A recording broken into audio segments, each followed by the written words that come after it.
What's up, YouTube? It is your boy JB, and I'm here with the review for Sistas on BET. This is season 2, episode number 20, I believe. Why is the episode titled Catch Fade instead of Catch a Fade? Like, that would be more suiting for the episode, but it said Catch Fade on the guide. The episode was okay. I didn't hate it, but let's go ahead and get into the review, shall we, you guys? All right, you guys, so this episode, it picks up where the last one left off. You guys remember that Andy was in her parking garage and Jasmine and her homegirls rolled up on Andy like, what's up, square up, ho, square up. So honestly, this whole entire scene with Andy, Jasmine, and her homegirls was hilarious to me.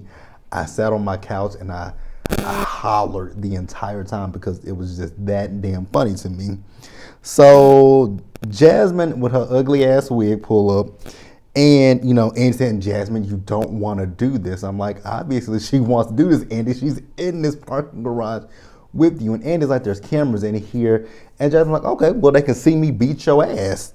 And so we kept having a back and forth about, I'm going to beat your ass. I'm going to put you in jail. I'm going to beat your ass. I'm going to put you and your girls in jail. So then Jasmine notices the ring on Andy's finger. She's like, wait, hold up, bitch. This is a ring? Yes, it's a ring. And yes, Gary gave it to her. So Jasmine eventually just slaps the shit out of Andy. And I was like, Andy, why are you sitting here? Like, do something. Pinch a bitch. Take your heel off. Do something. I don't know what, but So they start fighting, and the fight scene was hilarious. I ain't never laughed so hard in my life.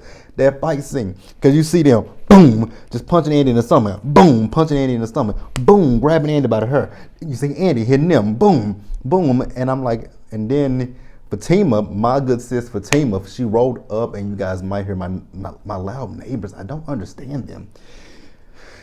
So Fatima, she pulled up. Fatima got out the car. What's up, ho? Like, you want some of this? You want some of this? You want some of this? And, and Jasmine being stupid, talking about, you gonna shoot me? I'm like, you're talking to a woman that has a whole entire gun in her hand, and you talking to the woman with the gun. Okay. Jasmine had a death wish. I wanted, Fatima wanted to shoot her so badly. Andy told her no. I'm like, Andy, why are you stopping her? She was she just had a homegirls who looked like, what were those girls' names on the Proud Family? Those 3 sisters. I forget those sisters' names. The Gross Sisters. They look like the Gross Sisters. They look like 2 of the Gross Sisters. And she was like, no, don't do that. So eventually they leave, and Fatima's like, oh damn, Andy, you look bad. Cause I don't know what that was on Andy's shirt. I don't know if it was just her makeup. But I was looking at Andy's face, and I'm like, damn, where did Andy get hit at? I know they were hitting her, they must not have been hitting her that hard, because, she wasn't wincing or nothing, because I'm like, they were punching you in your rib cage. Like, they were punching you in your stomach, your ribs, and everywhere. But Andy is nonetheless fine. So Andy leaves to go, change her clothes. Hayden gets out of his car, comes up to Fatima, talking about, got it all on camera, got it on candid camera. Like, what would the boss think if he saw that you pulled out a gun? She's like, what would the boss think if they knew what you did to Zach? Interesting, huh? So she tells him, like, if anything happens to Zach, if anything with the house, anything, she didn't pull a gun on, but like, it's me and you. What's up? What's up? So then let's move over to the bank. So at the bank, Jacoby brings Maurice a cup of coffee. And Maurice was like, he said he didn't want the coffee, but eventually he said yes. He was like, is there cream in the coffee? And he was like, you want some cream? He says, yes, I want a lot of cream. And he was like, okay. He was like, that didn't, freak you out. He was like, nah, Bree already told me about you, so it's all good. I'm like, Bree? Sabrina has a lot of nicknames. Bree and Brina. Brina, I hate. I actually hate when they say Brina. I've never heard of a person named Sabrina go by the name of Brina. Brina? Okay. So Jacoby is talking to Maurice about the situation with Calvin. And I knew it was going to happen, you guys. I knew it was going to happen. I knew it was going to happen. So they're talking about Calvin, being with a man. And, it was just weird how Jacoby was talking about him. Like, do you have a fascination with it? Like, is there something you want to tell us? So then Maurice's friend Bootsy come in, and Bootsy looks like he's been, pulled through the keyhole, so to speak. So Boosie's like, you know what? I need to make it up to you. And Maurice is like, what the hell are you talking about? Well, long story short, you guys remember that stripper that was in Maurice's apartment in the episode before last, having sex in a room? And you guys know how how they led people to believe it was Calvin in that room. Well, it wasn't Calvin, it was Boosie, which I figured it wasn't Calvin. But why do we have to draw that? Why do we have to draw that out for? It's been now it was 2 episodes ago. Why do we draw that out? Even in the last episode, when Maurice was talking to Calvin about he's surprised he could sit down and his ass not hurt. Why didn't we answer that question then? Because obviously Calvin was confused about what Maurice was talking about. But Calvin, being the dumbass that he is, instead of saying, Maurice, what the fuck are you talking about? He just, it wasn't Calvin, suffice it to say. Oh, crap. Let's move on, you guys.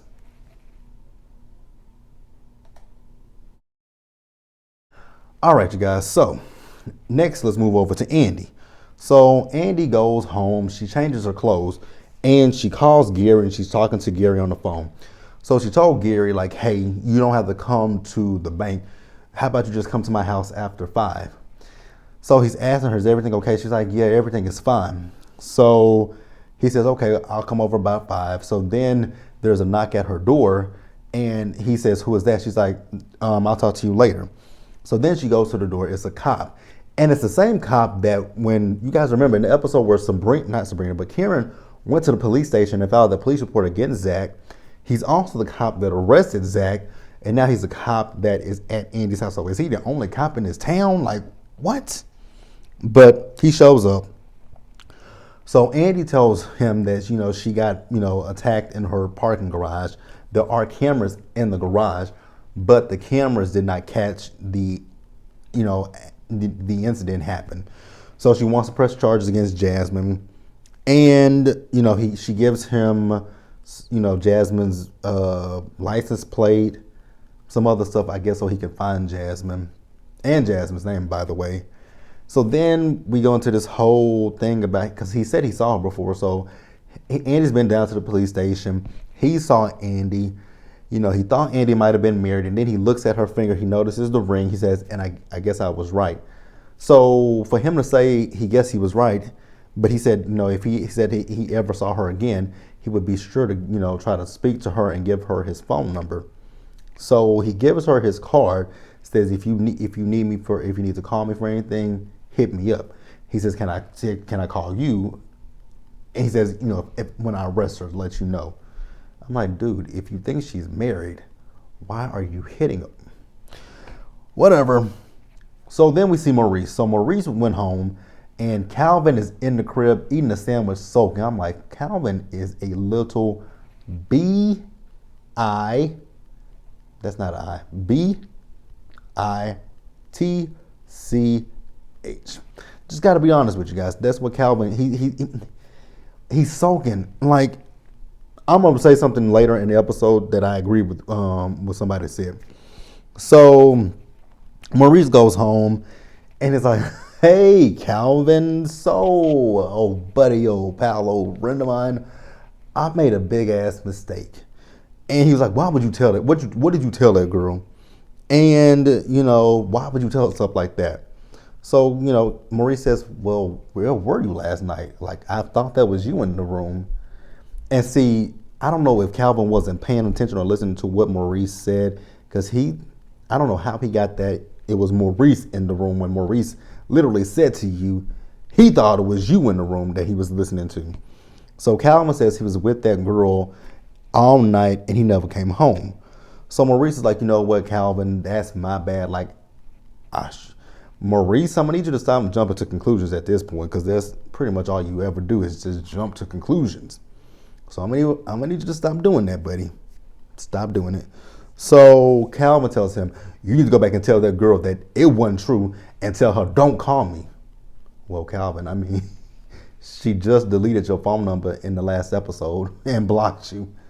So I don't think she's going to call you. Now, she might try to call you to apologize. Well, you know, she might try to call you to apologize. But I don't think she's going to do that. It might just be like, just let that dead horse lay in the road. Don't poke it.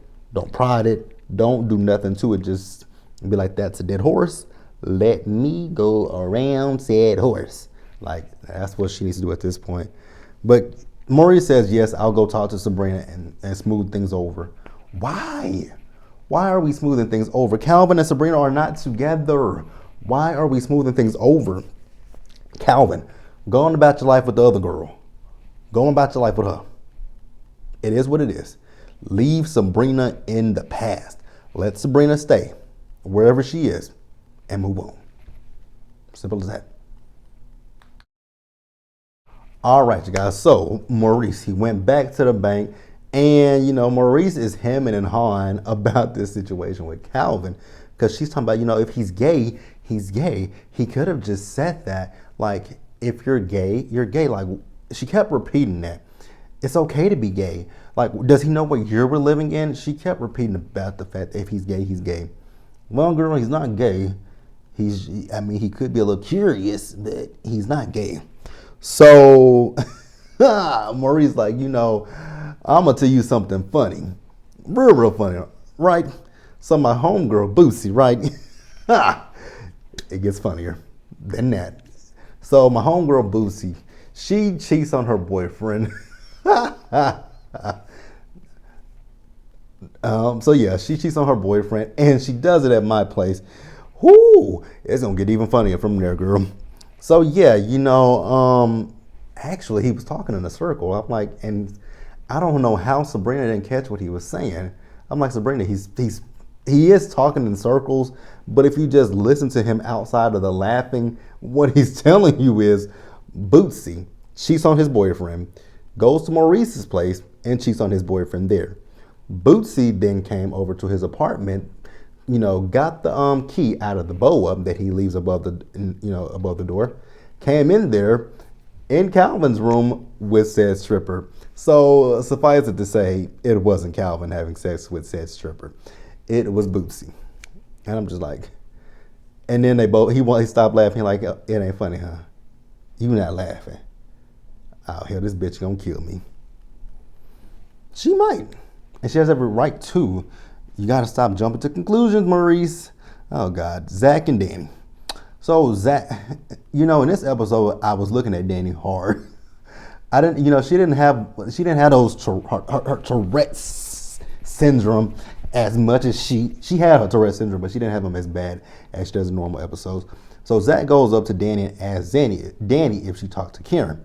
And Danny's like, well, I haven't saw her, so I'll see her later and I'll talk to her. He says, you know what? Don't worry about it, Danny. I'll talk to her. And she's like, I don't think that that's a good idea, Zach. So then Sabrina walks in and Zach was like, you don't see me standing here? I'm like, Zach, bruh, calm down. So then Zach eventually leaves and, you know, she was like, what's up with him? And, you know, Danny says, oh yeah, Karen had him arrested. So like she had him arrested. She was like, yeah. So then Danny says, Sabrina, why are you here? Like, what's up, girl? So she says, you know, she made things bad with Calvin. You know, Maurice told me that, you know, Calvin was having sex with them. You know, he heard Calvin. I don't know how Danny heard that wrong either. I don't know how Danny heard that wrong because, see, some of these people talk in circles. If you especially, some of them talk in circles, but because Danny thought that she was saying that Maurice heard, that Calvin heard Maurice having sex. No, Maurice thought he heard Calvin having sex, and she was like, oh shit. But she says, but it wasn't him. It was actually Maurice's friend. And she's like, so what did you do? She's like, I called him and I told him not to call me. And, he didn't have to, I called him a liar about being gay. And Danny said something that I 100% agreed with. Danny told her, I am so sick of you and Calvin's bullshit. I was like, praise the Lord. Somebody finally said it. We are sick of y'all's bullshit. It is annoying as hell to all of us involved. Like, take that again. Ooh, let's move on, you guys. All right, you guys, let's wrap up the episode, shall we? Where are we? All right, so we see, where are we? Where the hell are we? Oh, so we see Karen. So Karen is getting ready to leave, the salon for the night. She's talking to Pam, and Aaron comes in. So Aaron has some flowers for her. So she tells, whatever her name is, Pam, put them in some water. So Pam is going to do that. So then, she says, let's go into my office. So they go into her office. They have a conversation. I don't know what they were talking about. Honestly, I really don't. I know she was talking about reaching out to somebody. He was like, but she's married. So then he's like, he gave her a foot massage. So she's like, oh, you should go up 37 inches higher. And he's like, you know what? We can talk about that over dinner. I was like, huh?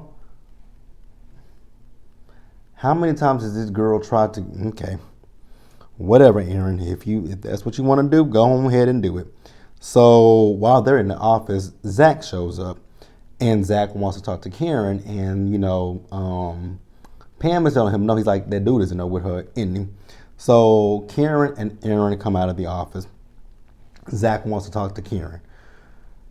Aaron goes outside, and Karen and Zach go into her office and they talk. And Zach is really pleading his case to Karen because, Karen's like, here are the receipts. And, here are the bank statements that have your signature on it. And Zach was like, look at me in the face and tell me that you really believe that I did this. She could never look him in the face, but she is saying that I believe you did it. She could never look him in the face. And Zach, like I said, Zach pled his case to Karen. He says, Karen, I would never do anything to hurt you. He's like, I loved you. He was like, while I was watching you build this business up, I didn't have a job. I couldn't help pay the rent. I couldn't do anything for you. And it made me feel like shit. So he says, with me doing what I'm doing now, I want to be able to pay you back, Karen. Like, I need you to believe that I would never do anything like this to hurt you. Like, I loved you. Then he says, I love you. I was like, oh, he finna get deep with her. And I was like, Zach, be strong, my dude. Don't cry. He looked like he wanted to cry for the longest time. So they got worked up with each other, and eventually they got it in. So then let's move over to Gary and Andy. So Gary shows up to Andy's apartment, and Gary finally takes the ring off. So Andy tells Gary that, Jasmine and her homegirls came down there, and she's like, I just need to know what their names are. He told her the chicks' names. I didn't really care about the chicks' names like that. So she tells him that she's pressing charges. He asked her more than once, is she okay? She said yes. So suffice it to say, they had a long conversation with each other. Eventually, Andy let Gary put the ring back on. I'm like, girl, you are so stupid. But you know what? It is Andy's life. If Andy wants to be damn near smothered to death, I'm going to let Andy do it. I don't really give a rat's. In the words of Mama D from Real Housewives of Dallas, I don't give a rip. Period. Like, if Andy wants to be with Gary, go ahead and let her be with him. Now, let's wrap the episode up because this ending was really good to me. So you guys remember I told you, Aaron was outside, right? Aaron comes back inside because he left his phone there. Pam's nosy ass is listening. I'm like, Aaron, you don't hear that? Like, Zach and Karen are moaning loud as hell. Like, you don't hear that moaning. Because she was like, I don't think you want to go in there. Let me go in there. He was like, no. Are they fighting? I'm like, Aaron, have you never heard sex? That's not fighting. They're not fighting. Well, they are. They are doing a form of fighting, all right. His penis and her vagina. They're fighting, all right. Not in a bad way. But yeah, you guys, that was the episode. So leave your comments in the comment section below to let me know what you guys thought about the episode. Subscribe to the channel and hit that bell notification button so you guys are aware when I drop anything else. And share this video Until the next one, you guys do me a solid favor. Stay safe, take care of yourself. Remember, wash your hands, wear your mask, and socially distance. And I will see you guys again on Friday. Oh, wow. I won't see you guys tomorrow because there's no grown-up hip-hop. So, yeah, I won't see you guys again until Friday. If I didn't tell you guys, go subscribe to that Planner channel. Please go subscribe to it. And I will catch you guys later. Bye, guys.